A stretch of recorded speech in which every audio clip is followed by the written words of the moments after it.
This is the buck boost converter I'm going to use on my board. This is based on an XL6009 chip.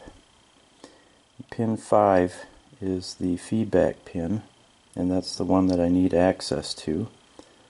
And the way I'm going to do that is I'm going to remove this potentiometer so I have access to these pads. And I've done that on this board. So here's the 3 pads for the potentiometer. The one farthest left is connected to the feedback pin, and the 2 right ones, or the middle and the right one, are connected together and also connected to the output voltage. So they've also conveniently added another pad here where you can add a fixed resistor and have a fixed output voltage. So I'm going to be adding a 5.1 k ohm resistor to this in an 0603 package, and that looks like that. So there's the resistor, the fixed resistor, so I can set the output voltage or limit it. And next job is to solder that in place. So I'm going to use the tweezers and some eye tweezers and try to get that soldered in place.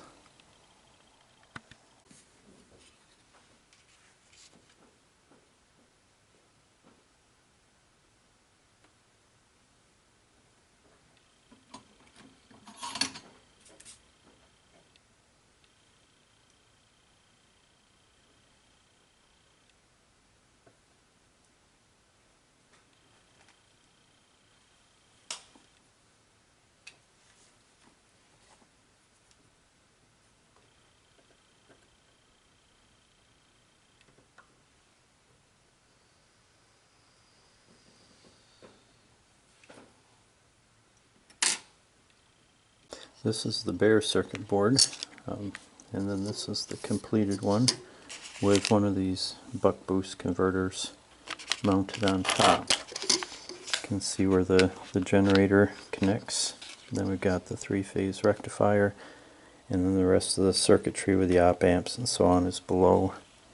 And there's a pin that connects with the feedback here, and then the output of our buck boost converter is just transferred from here to this connector so that we can connect some wires pretty easily.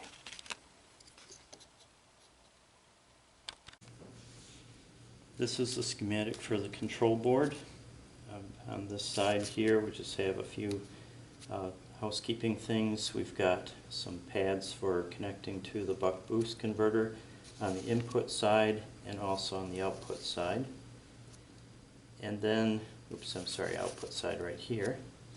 And then we've got a terminal block to connect to the generator, and that feeds a 3-phase rectifier. And we also have a terminal block that connects to our output. We've got a couple pads for pins for our control voltage too. The output from the rectifier both feeds the buck boost converter. It also feeds this voltage regulator to give us a 3.3 volt supply, and that's used to power the op amp. And what this is doing, we're trying to control the input voltage to our buck boost converter. So we have to sense that voltage. That goes through this resistor divider, so the signal coming to the non-inverting input here is 1/10 of the input voltage, and then it goes through this unity gain op amp here just to provide a low output impedance, and that feeds this resistor, and it goes to the inverting input of this op amp. And then we have our control signal, and it goes through a little low pass filter and feeds the non-inverting input of this op amp. So this one is comparing our reference control signal to our input voltage. So if the input voltage is too low, it's lower than our control, then what happens is this output starts ramping up. We've got an integrating capacitor here, just integrating feedback. The voltage ramps up until it overcomes this diode, sends a signal to the feedback pin, and tells the buck boost converter to turn off. So if our input voltage is too low, we turn off the buck boost converter and allow the generator to build the voltage back up. If the voltage is too high, it's greater than, if this is greater than that, then this op amp will start ramping down. It will turn off the signal to the feedback pin and allow the buck boost converter to turn back on.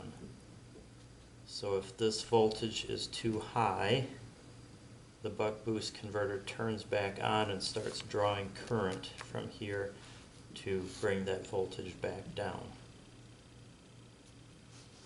So we can put a control signal here and regulate what the input voltage is to the buck boost converter, and if we regulate that voltage, then we are regulating how much current we're pulling from our generator.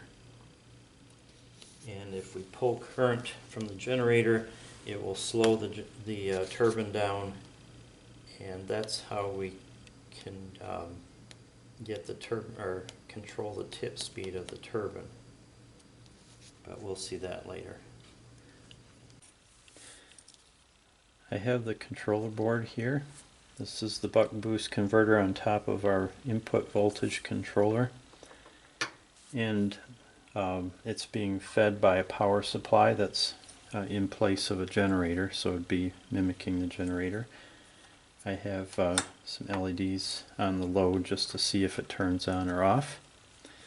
Then I have a USB cable powering this board, and all it's doing is providing an interface between the USB cable and this circuit here. So I just get the plus 5 volts in the ground. This is the this would be the control voltage. So I have 5 volts here, a 22 k ohm resistor, 10 k pot, and the wiper of the pot provides the control voltage. So I can set this at some particular voltage, and that's the voltage that this board is going to want to run at. So if I mimic the wind increasing, and the wind turbine is going faster than what I want it to go, well, maybe the wind's not increasing, but the wind turbine's going faster, the voltage goes up. I'll just click up the voltage, and then the control board turns on, and what that will do is start drawing power from the wind turbine and slow it down. And so if it slows down a little bit, then the controller turns off and allows it to speed up. Another thing that I've got on here is we've got this fixed resistor here, so when it does turn on, this voltage does not exceed 20 volts, and I did that because I'd like to feed a solar charge controller. Since it's DC already, I don't want to run it through some more diodes, so I'd like to be able to feed a solar charge controller with it. And most solar panels, if they're for 12 volt systems, they don't go over 20 volts, so I didn't want to get too high voltage on the output. So that's what that fixed resistor is doing. It's just controlling the maximum voltage that this one will produce. The generator is hooked up. There's my load, and I've got this control voltage set at some arbitrary value. If we want to know what that is, we can always measure it. And getting 0.695 volts. So in theory, when this input gets above 6.9 volts or 7 volts, then the load will turn on to try to slow this down. So here's the generator, and I'll just start turning it.